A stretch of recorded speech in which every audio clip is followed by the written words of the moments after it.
All right. Hello, Buffs fans. I'm here with Zack Carpenter of the Nebraska Insider under the Rivals Network. It's been pretty interesting just to kind of see where Nebraska has developed and what's kind of happening within that program because we're kind of reporting in parallel universes where we both, um, there's a head coach firing last year, bringing these notable names, Matt Rhule, Deion Sanders, and the programs we're reporting on now are much different from just a few months ago in the winter. So yeah, thanks for taking the time with me, and I'm really interested to learn more about, uh, the opponent, one of Colorado's most prominent opponents on their schedule this 2023 season. Yeah, Nikki, thanks for having me on. First off, happy to be here. And also, I was thinking the same thing, like when we were setting this up, you're like, been an interesting time for Colorado and Nebraska. I'm like, yeah, I actually joke around sometimes. Like, I kind of wish there's a part of me that wishes Deion Sanders would have become Nebraska's coach just for the experience of it, just like um, the chaotic nature of it and everything that I'm sure at least something is happening. It feels like probably every 30 seconds on your beat. But I mean, Deion Sanders, I don't know if you knew this, but Nebraska went through a 77-day marathon head coaching search before Matt Rhule was finally introduced. And it seemed like there was a flavor of the day every day where, Trev Alberts, the Nebraska AD, kept it on a very tight lid. So, um, legitimate information was hard to come by. So rumors, message board or Twitter or whatnot, like um, rumors running rampant throughout that Mhm. entire search. And Deion Sanders was the lead candidate for the Nebraska job for about 30, 40 minutes one of those days. And then uh, he rebuffed that on record saying he's not a candidate. So that was for about 30, 40 minutes there. One day, Dion was the number one candidate, and he was one of like 30 number one candidates at one point in time. Yeah, I know. Just following the head coaching search, it's always hard to pinpoint, who's going to be the potential coach. I remember sending out a tweet back in October when Deion Sanders did a 60-minute special, and I tweeted, I was like, Deion Sanders is Boulder, question mark, question mark, and everyone was like, no way, he's going to come to Boulder. Like, he wouldn't look good in a black and gold tracksuit, blah, blah, blah, like a plethora of responses. And here we are today in this kind of wild kind of media spectrum. And yeah, I think similarly with Matt Rhule, I think kind of scaling those coaching hires is maybe probably the most second prominent coaching hire that happened in college football, getting an former NFL head coach down back in college. I know he's really experienced in the college world, and that's why he got eventually a job in the NFL. But let's get into it. I just want to start, from the beginning, just looking at last season with Scott Frost. He has such a long history at that program. Was there kind of like writing on the wall that he was going to be fired in that season? I mean, they won against North Dakota, and then he was fired the next game after Georgia Southern. Just kind of paint that picture for me and like what happened. Yeah, I mean there was antsiness and anxiety among the fan base after the 2021 season. They went 3-9, and the proverbial joke that everybody says that's also proudly true is one of the best 3-9 teams in the history of college football. Or they're the best 3-9 team uh, in college football, and they lost all these one possession games and heartbreakers, and most of those were their own doing, where they just sort of snatched defeat from the jaws of victory. And um, they entered he entered a year where he knew this was his last go around. This is kind of his last stand. He hired an entirely new staff. He hired a new offensive line coach, new running backs coach, receivers coach, new offensive coordinator, and he hired a special teams coordinator for the first time. He didn't have a special teams coordinator for the first few years of his tenure, but then after all the special teams mishaps in 2021, Mhm. um, that he decided to go that route, and then he brought in I think 18 or 19 transfers in the portal, which was one of the highest transfer portal hauls last off season. And they restructured his contract. They didn't restructure it. They had a clause in there between the AD and him in his contract where um, he was going to have to hit certain benchmarks for him to have his original salary restored. It didn't mean that if he hit those benchmarks that he was going to be coming back necessarily, but to have his original salary restored, they had to go. They had to go to a bowl game. They had to. Um, I think it was so long ago. I know it was a bowl game. I think it was above 500 they had to finish. But these certain benchmarks to show success and show Hmm. progress. And he didn't do that. It was clear. I mean, he was fired through 3 games, but it was clear after all this time that the program was just not moving in the right direction. It was already in a state of disarray, and all the offseason changes didn't do anything to actually um, show progress. They didn't do anything to move it in the positive direction. I know what you're Um, talking about. yeah, exactly. Yeah. And they started off 0-1 with just another the latest debacle. I call it the Dublin debacle, where they lost to Northwestern in Ireland for the week 0 season opener, and I call it the on Yeah. I call it the onside kick game because they were up. They were up 11 points in the third quarter. They just went up 28-17, and then with I think 11 minutes left, or maybe a little less, the exact timestamps I'm forgetting in this moment, but that he decided to kick an onside kick because he wanted to be aggressive and put the pedal to the metal, and the onside kick went right to the Northwestern special teamer. They go down, score a touchdown, and still up 4 points in the fourth quarter, but wind up losing that game.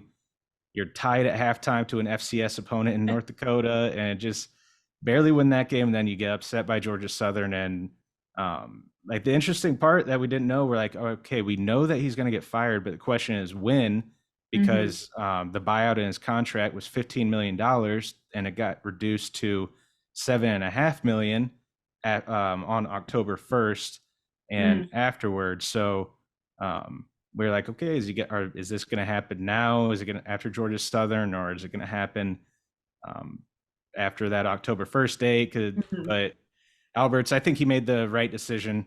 He fired him the next day after Georgia Southern, because you can't pretty much just kick a season away when you know that it's not trending in the right direction. For when you have all those players, like Trev Alberts is a former player himself and former Husker legend. So um, the writing was on the wall, to answer your question in short. And I felt like everyone was kind of walking on eggshells. There's so much pressure in that building on the players to win. And when there's that Yeah. much pressure, like I mean, sometimes it can make diamonds, sometimes it can crush you. And um, they kept the locker room intact. They wound up going 4-8, beating Iowa at the end of the season, which is Hmm.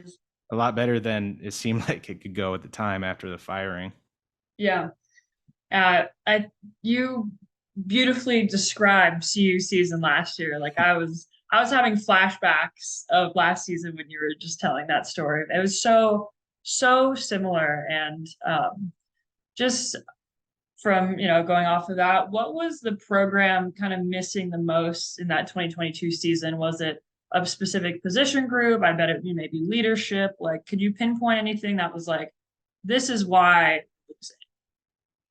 Yeah, I mean, there's two things I think that were the biggest issue for the program. And I mean, whether it was the 2020 or 21 or 22 season, but it showed up last year as well, is the strength and conditioning program wasn't really, it had outdated methods and ideologies. And um, when you're building a team in the off season, that's where you build the core of it for your on-field success, is strength and conditioning. And it was more built on like that traditional football player. We want big, strong guys like who can lift, who can bench and squat, who can squat like 650 pounds, or bench like 300, like 400, whatever. Like I'm just throwing numbers at the Hmm. wall, but didn't focus much on flexibility. And what you need more of now in college football and just football in general is strength and flexibility.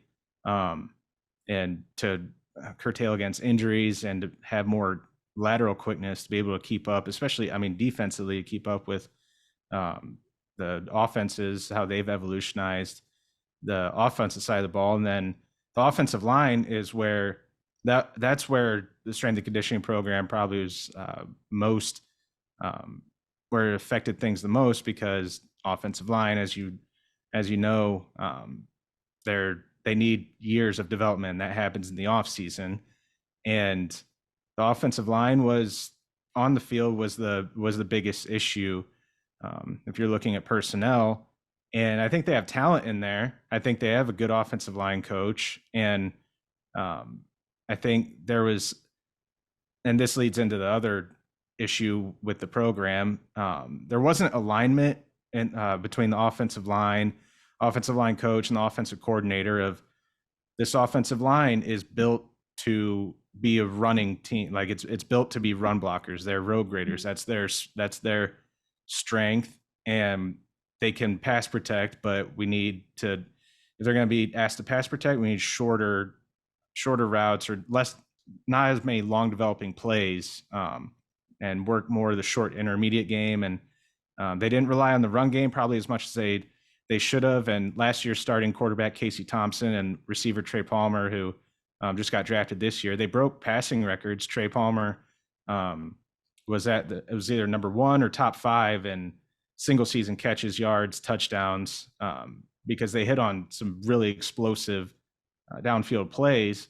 Mm-hmm. And that was electric. That was the most fun part of the season, was that connection, that chemistry they built up. But you can't build an offense specifically around shot plays and home run plays. Mm-hmm. You can have a three play drive where one of them's a 70-yarder, and that won them some games.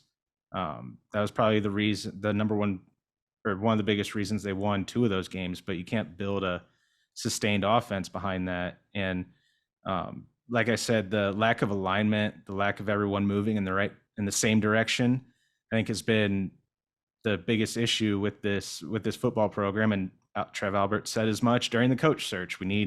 That's sort of what's been plaguing the program the last 20 years or so, is people just moving different directions. And that's been the biggest change, I think, this offseason with Rhule in charge. Is he's establishing a culture right now. There's that C word that everybody loves to throw around and kind of cringes at as culture, but he's establishing it. And big reason for that is that he's getting a staff who either he's very familiar with and comfortable with working with them, whether that's on-field coaches or recruiting assistants, or even getting his own football nutritionist. Like previously, Nebraska had one person who was in charge of the athletic program's nutrition, and now Rhule hired a football-specific nutritionist. And he wanted a large salary pool for assistants. He got that, as over $7 million, and paid offensive coordinator Marcus Satterfield and defensive coordinator Tony White from South Carolina and Syracuse, respectively, paid them each $1 million, and they're first two coordinators in Nebraska history to make $1 million. So down the line, he's getting people that he's familiar with, he's worked with, comfortable with, who all sort of buy in. They all believe in the path that he's leading, and that's led to a lot less disorganization. Like that's the main, I think, takeaway, is this program now feels organized. Like, I think they're not going to go out and go 9-3, 10-2, but I think a 6-6, 7-5 season is very much attainable. And I mean, that would feel like a Super Bowl championship after the disarray that the program's been in for so long. Mm-hmm. So 2 questions. Is that the largest salary pool assistants have had in like Nebraska history? Because it's similar with CU. The salary pool that CU has, it's like 4 point something. It's a pretty large salary pool. It's the largest salary pool CU has had. Is that the same for Nebraska? Yeah, I can't remember. We had that at one point. I know the salary pool's 7 million, probably a little more, and I think the previous high was a little north of 5 million. I wrote it before, and now it's one of those things that just kind of you forget about after it's been so many months and a million things have happened. I can't find the exact number right now, but yeah, it's a little over 7 million, and I believe that's the largest pool, salary pool for assistants that Nebraska's had, and Mhm. that was in the negotiations. Rule's getting paid a ton of money, and he wanted a big salary pool. And that was sort of one of the snags in negotiations when Mhm. Nebraska, Rhule, and the Carolina Panthers were all in this three-way negotiation deal, and Mhm. um, they went after him, paid him big money, got him the salary pool he wanted and needed, and it's paying dividends so far. Yeah. So it's 4.5 salary pools to the Buffs end. But just looking at the assistant coaches, what are some of the relationships he has with those people? Like, did he know them from the Panthers? Did he know them from his previous college coaching? Like, who were the people that he pulled within his staff? Yeah, so I can start with the defensive coordinator, Tony White, because that's the only of the 10 full-time assistants. That's the only one that Rhule has not worked with extensively in the past. Tony White and him, they coached for 1 year together at UCLA back in 2001, 2002. It was so long ago when they were Mhm. still up and coming. And that was probably his most important hire of the offseason was getting Tony White from Syracuse, because he's an up and coming, going to be a head coach one day. He's a football genius with the X's and O's and strategy. And um, but with Marcus Satterfield as offensive coordinator, they go back to early coaching days. I mean, Satterfield was Rhule's offensive coordinator for 3 seasons at Temple, Mhm. or 3 or 4 seasons, and then he worked with him at Baylor, and then he worked with him. Satterfield was his offensive line coach or offensive line assistant coach in the NFL with the Panthers, um, and with his running backs coach, they worked together. Receivers coach is Garrett McGuire, son of Joey McGuire, and Joey McGuire is a high school football coaching legend, and he's the head coach at Texas Tech. And Mhm. they were on staff together. Matt and Joey were, and Garrett was a little 8, 10-year-old kid when he first met Matt Rhule, and he's 24, and he's one of the youngest position coaches in the country, and he might be the youngest one in the Big Ten. Mhm. So there's relationships there, and secondary coach Evan Cooper, he's been following him around. His recruiting player personnel director, but essentially recruiting guy GM is um, Omar Hales, who they've been together since the Temple days. And on down the line, the only of those 10 assistants, it's White, who he worked with for a year, 2 decades ago, and Donovan Raiola, who was the lone staff holdover from last year, offensive line. And that was by far the most controversial, because Mhm. Donovan Raiola is the uncle of Dylan Raiola, 5-star quarterback, #1 overall player in the country, Went to and Georgia. yeah, and son of Dominic Raiola, who's a former Husker All-American, Husker legend. And so Mm. there's Okay. conspiracies that were not well thought out by a lot of the fan base, or even other fans like Ohio State fans, who automatically assume, just because that happened, um, that he kept on the uncle just to try and get Dylan. But it was a lot more bigger picture than that. And when Mhm. Rhule explained the reasons he retained Donovan, it all lines up and all makes sense, where they share the same background. Rhule's an offensive line guy. That's sort of his genesis of being a college Mhm. coach, is offensive line, and very passionate and knowledgeable about it.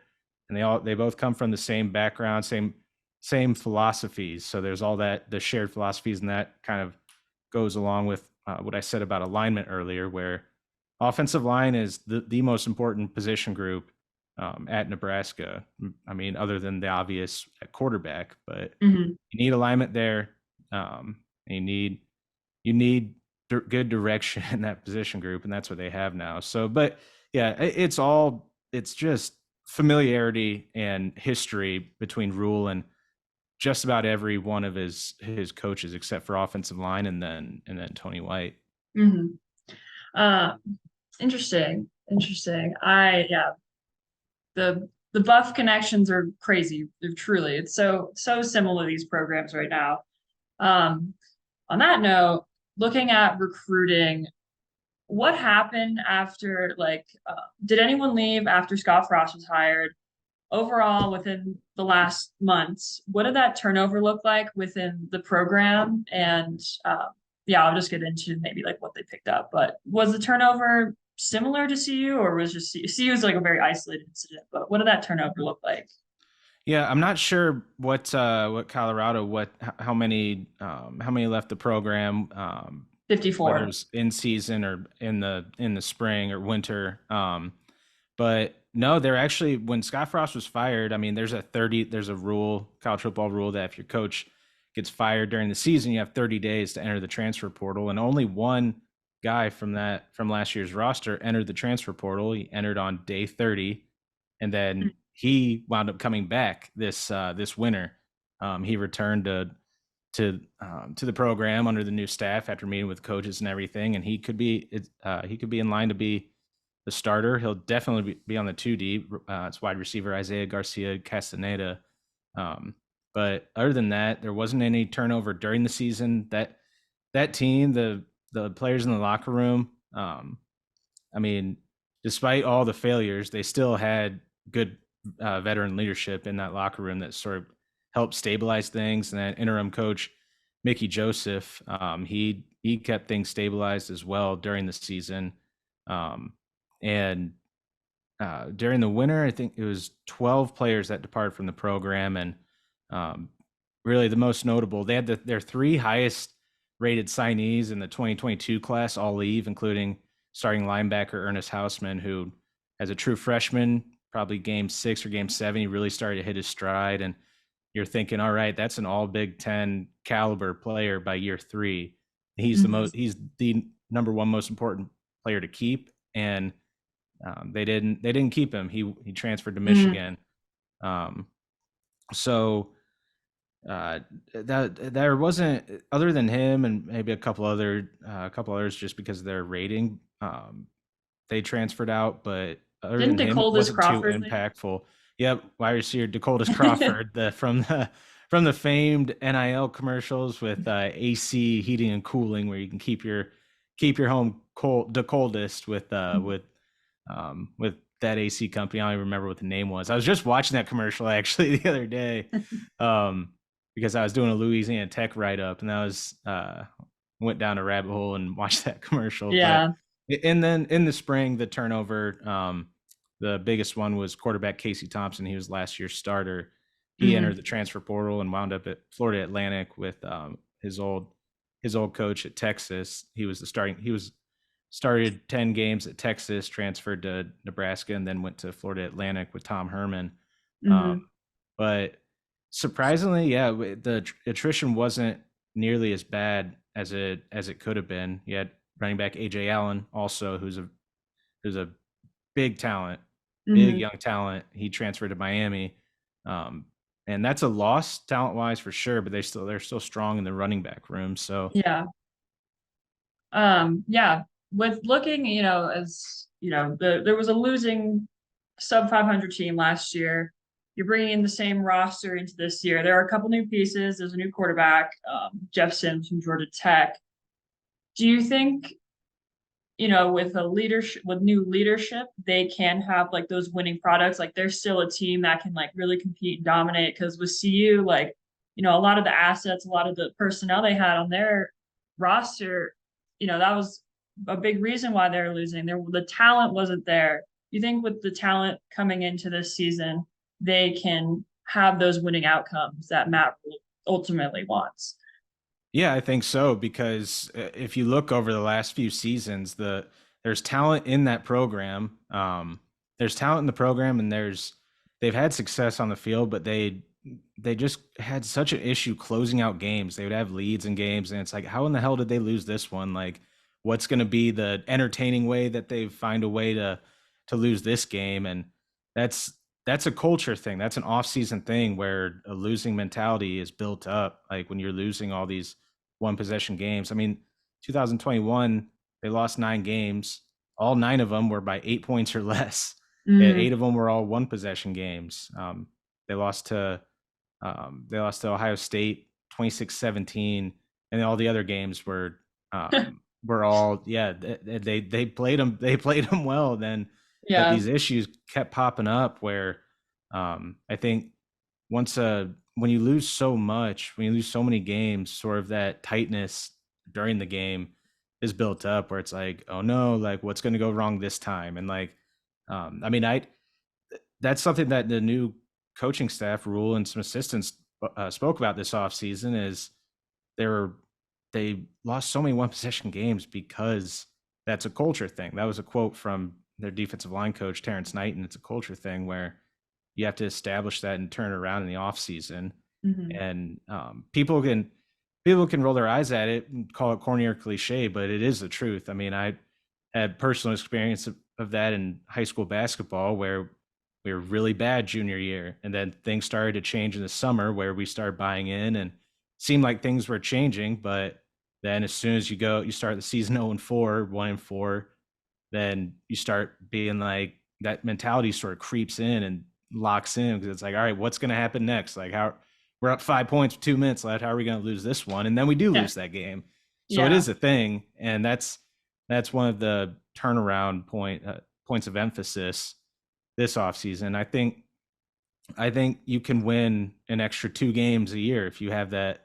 If you have talent, it's not overwhelming with talent. It's not Ohio State or Michigan, but there's talent, and as long as you have good coaching and development and that leadership quality and the program, the culture turnaround, then I think they can have a little more success. Yeah, I've certainly learned just from last season how important the intangibles are and kind of being on the same page. I was talking with a like defensive end, and he said this. I think the disconnect and majority of that of the people within that facility just weren't on the same page, and that was like another big reason why they were losing. But I want to just a couple more questions here. Looking at Jeff Sims, what does he bring to the team? And how is he really going to be the engine of that offense in the fall? Yeah, there's no more exciting addition to this team, and in my opinion, and I mean that's the majority opinion, than Jeff Sims. He started 3 seasons at Georgia Tech, dealt with some injuries, Mm, so that's why he wasn't full-time starter all 3 years, but he would have been if he was healthy. And like you look at some of the turnover numbers from him from his time there, and one his freshman year, I think he had 10 interceptions, and like 7 of them were in the first 5 games, where you're kind of thrown into the fire. mm, But he's a hell of a talent too. I mean, he was an elite 11 quarterback. He's a 6'4", 225 guy who run like a 4.5 in the 4.6 range, and has a strong arm, strong presence in that locker room where guys respect him, um, and they bought in. He's their guy now because, like I said, Casey Thompson, he was last year's starter, and he transferred out, and now you're not going to have a quarterback competition or quarterback. Can't even call it controversy, but it's set now who QB1 is. So everybody in that locker room, everybody in that building knows it was trending toward Sims winning the job already, like midway through spring ball. Once he started turning a corner in spring ball, and started taking care of the ball and making it and handling the offense better. But he's a guy who he has that escapability in the pocket. He's a passer first. He's not a runner.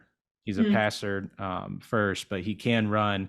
He will run. He's not going to be like Adrian Martinez, where they're running him 15 times a game or whatever, running him into the ground. But you'll see some zone reads and some quarterback scrambles. I mean, he showed it off in the spring game where he did this little spin around loop out of, there's just no reason it shouldn't have been a sack. And like the guy bearing down on him is really talented, and he spun out of it, ran up the field for like a 1 yard gain instead of a 6 yard loss. And mm-hmm, um, when a play breaks down and he needs to improvise, like I think you have that, because again, if you have an offensive line, which first off, this offense is going to be built mostly on the running game. Rule has said he wants to run it 30, 40 times a game, mm, but they're obviously still going to be passing it.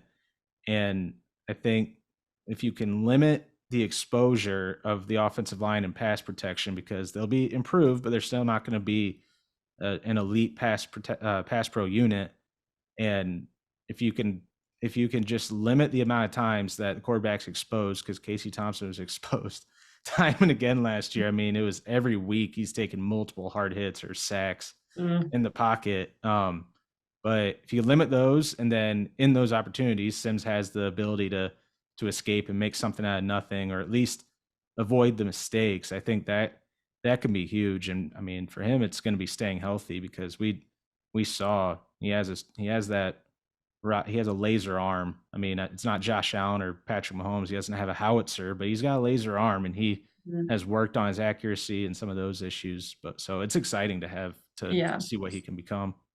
Similarly with CU, it's, CU has not had a quarterback without any red flags in many years, and that's going to be important for CU to just keeping Shador Sanders healthy because CU does not have a backup at the moment. I mean, there's two freshmen, but that's it. It's three scholarship quarterbacks within that position group. So something to watch.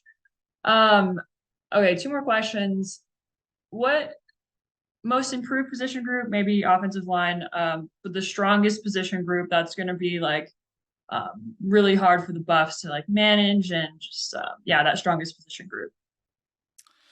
Strongest position group. I mean, I don't know about most improved, but the strongest position group right now, you'd have to say on paper and on potential, it's tight ends or running backs because in the tight end room, again, it's all potential, but you have Eric Gilbert and Thomas Fidone in the same tight end room. And Eric Gilbert, they're both the number one ranked tight end in their recruiting classes in 2019 for Gilbert, 2020 for Thomas Fidone.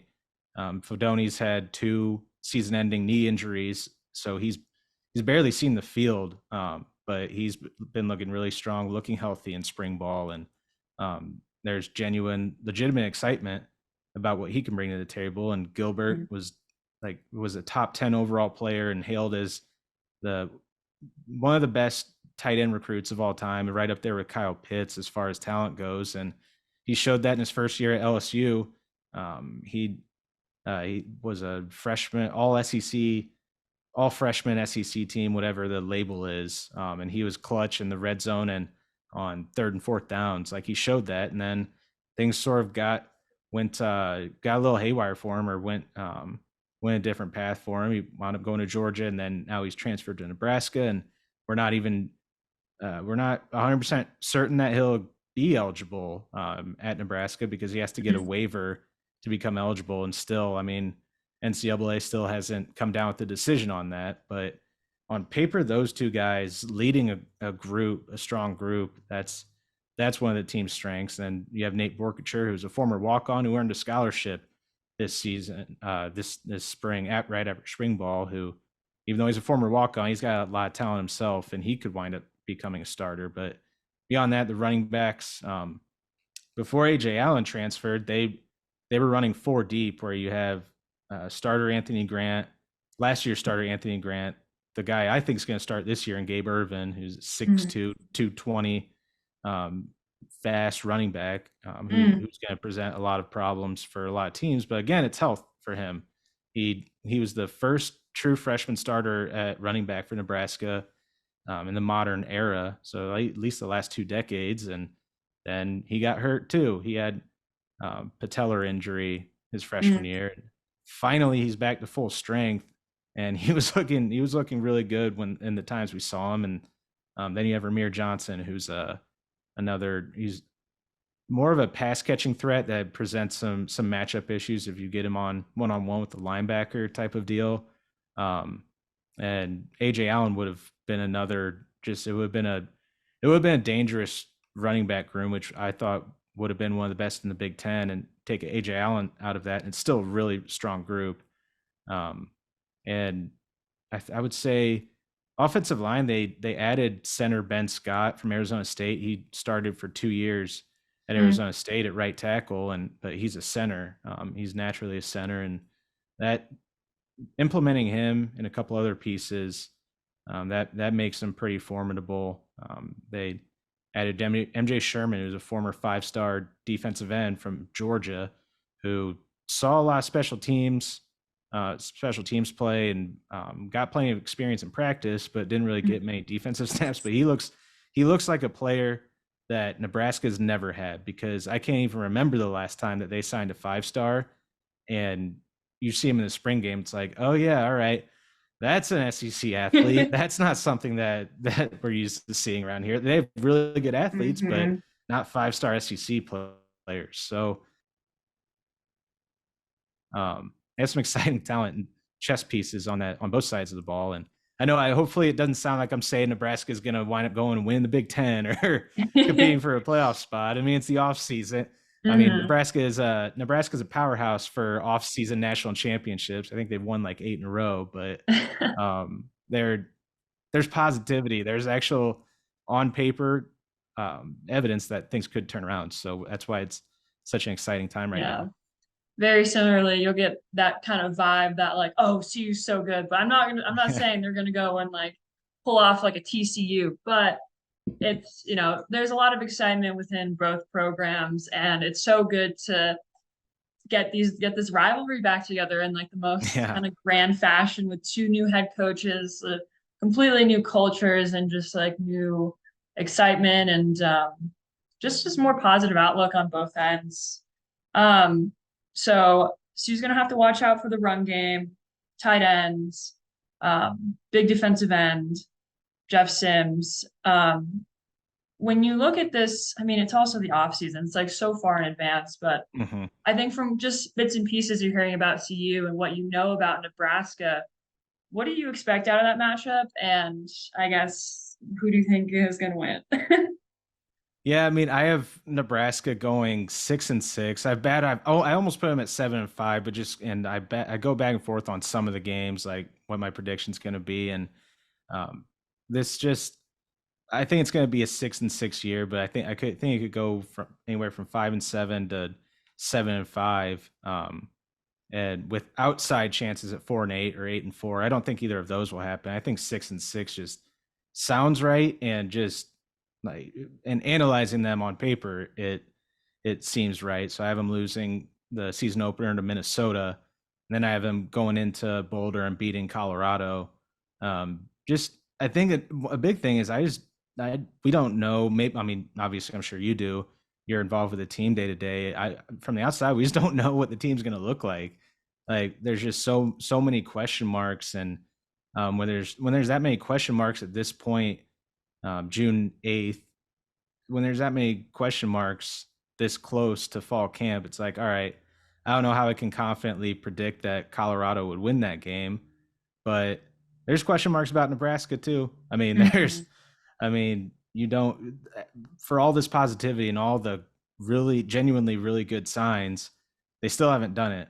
I mean, they've still entered every season with positivity and optimism, Hmm. um, and again, on paper, there are reasons why they should have been more successful than they were, considering the talent in the program, and then things fall apart. So that's why these first 2 games are so critical for the rest of the season. I mean, if you start off 2-0, if you're Nebraska, things open up tremendously, because then you have 2 bye games with Northern Illinois and Louisiana Tech, and then you start envisioning 4-0 with Michigan coming to town. You might get some votes, be in the also receiving votes category in the top 25 at that point. Um, but even if you start off 1-1, you're starting to trend up, and like things get more exciting. But you start off 0-2, and then the same old demons. Maybe it's harsh to call them demons, but the naysayers come out, and you start having that doubt. So I think it's a huge game between Colorado. I think both teams are going to be 0-1 going into that, and it's like, all right, this is going to be a season changing game already this early. Hmm. But I have Nebraska winning. I haven't analyzed the game like too granularly or in Hmm. depth, but I will eventually. Yeah. That's sort of what I'm envisioning. I think we just know at this point it's going to be a national spectacle, it being on the Saturday primetime spot. And, I think Nebraska has been, in that spotlight once in a while, but CU hasn't received that exposure in quite some years. So, I think that'll be one of the most intriguing games. I think, well, since we Hmm. are around the program, but I truly think just with everything considered, it's going to be one of the most intriguing games. in college football this season. Just yeah, Yeah, with it's with everything. that the national brands they used to be in the 90s and like they still are. They're uh, I mean that Nebraska is still sort of hanging on to that they are relevant still, but they're hanging on, and Colorado went and made itself relevant by hiring Deion Sanders, by getting the biggest coaching hire in the sport. So there's so much national relevancy, not just local interest in the game. That's what makes it even more exciting. It's like, all right, there's going to be a spotlight, and it's beautiful stadium, beautiful views, and um, so much juiciness to that matchup. Where it's like, all right, I'm just ready for it to get here. I'm excited to see what Yeah, actually happens. I know, and I completely agree. I mean, just I think just going back to the question marks with CU, like I think there's so much within the roster. That roster's completely evolved. There's a variety of new faces I'm still learning. I mean, they didn't even have numbers during spring, so just trying to, I still find myself trying to get a grasp of this team and really pinpoint what they're going to look like in the fall. But as you said, like there are, I think, just some general question marks on how they're going to bring this whole thing together in terms of chemistry and just there's so many walks of life, so many just new faces around the program. How are each of them going to make an individual impact to, produce a cohesive product? So Mhm. we'll see. But it was so interesting learning more about Nebraska. I personally went to CU and I got a small taste of it in 2018. That was the last time they played, right? Yeah, I believe so. When Or was the last time? 2019. It was Frost's first year, um, and Laviska Chenault had a game-winning play. So it was 2019 that they played, and Colorado won 34-31 in overtime. And 2018 they played 33-28, and I think so. That was Frost's first year. Was 2018, 18, 19, 20, 21. It was his second year. Either way, I remember his first year they were going in, or they were welcoming in Colorado, and Mm-hmm. then they lose that game, and that's sort of when um, I think those were like the first signs of real pessimism, where they kind of blew that game. And I believe it was Laviska Chenault, who's now at the Jaguars, Mm-hmm. um, who had a huge day. And there are people who look back on that game as sort of like a sign of things to come. Like, oh well, I guess we could have seen some of these things coming, but Mm-hmm.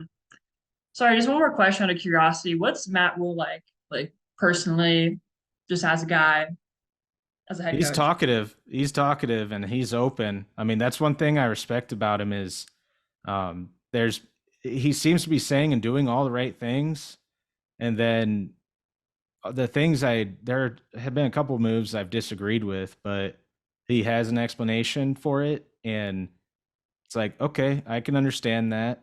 I understand that. I actually agree with that. I can see that actually. I can see that working out. Like, all right, I'm on board. And there's other things you get the explanation, understanding. It's like I totally understand it. I don't agree with it, but I totally understand the rationale behind it, and that makes sense. Um, as far as a guy, he's very open and honest, and that's something that's really refreshing, especially at Nebraska and especially at in college football. I mean, they were recruiting Dylan Rayola as their number one quarterback target. They had another quarterback target from the Omaha area, 45 minutes, an hour away, Daniel Malachi? Kalen. Uh, Yeah. no, Malachi was the Malachi Coleman was a receiver, and that was a Nebraska Colorado battle there at the end after Hmm. the coaching change during after Mickey Joseph, and then once Matt Rhule was hired, Malachi decommitted, and Rhule showed what he was about. I think that's really a really good example of a situation where Rhule from the jump, from very early on, showed what he was going to be like as a recruiter, as a coach, where relationship builder. I mean, he knew Malachi for like 3 weeks and already built up a really strong relationship, which is hard to do. Um, I think holding true to your word and being honest in any walk of life is really important. But Rule showed that. He told Malachi he was going to be the first guy he went to visit when the live period opened up. He went to his school, then he went to his house, like spent hours with him first week on the job. And um, same thing with that openness and honesty with made it clear to the number two quarterback target, you're a number two quarterback target. maybe not in so many words, but made it clear we're recruiting this guy. We're seeing what's going to happen. And I think, like I said, any walk of life, as long as you're honest with me, I might not, there's a good chance I'm not going to like what you had to say, but at least I understand it and I can respect that you're telling me the truth. And I think that's what so many people respect about Rhule is that mentality, because he'll be honest with players in exit meetings and doesn't beat around the bush. Like, we don't see you playing here, or this is where you stand, or whatever the case may be. And it's like, all right, if you don't BS me, then I'll respect that, even if I hate the answer. Hmm. And uh, he's pretty hard nosed. They've run some old school practice. Like, I mean, spring ball, all of spring ball was live tackling. The quarterbacks went live. The spring game was an actual game with the quarterbacks being live. And I think it's a risk, but that's something that has been a talking point around here in the past with Frost. They starting safety Marcus or Miles Farmer had a famous press conference moment after the Oklahoma game, and they got blown out. They just missed tackle after tackle, angle after angle. And he's like, we've been tagging off for 3 years. It's not just going to all of a sudden get better. They were pretty much playing two-hand touch in practice. Like, they weren't actually having live hitting. So that's another thing that's changed, where it's like, we got to instill some toughness and we got to actually play football. We can't worry about guys getting injured. If we worry about guys getting injured too much in the spring, we're not going to be physical enough to win in the Big Ten. So it's another change. I think it's just a 180-degree difference from what it's been, and it's just kind of crazy to see the parallels, and it's impossible to not compare the two Yeah. situations. Yeah, very similar on many fronts. But yeah, I won't take up too much of your time. I really appreciate you talking about Nebraska. It's been really insightful for me and learning more about that program. And yeah, I hope we can recap again once the matchup is a little bit closer. And yeah, I can't say that. I was going to say best wishes to Nebraska, but we'll see In what your happens heart, with you the can't program. say it. We'll see what happens with that program. We'll see what happens with CU. But yeah, once again, thanks again for taking the time. Yeah, appreciate you, Nikki. Thanks for having me on, and we'll be crossing paths come September. So I'm looking forward to it. Totally. All right. Thank you. Have a good day. All right. I'll stop the recording.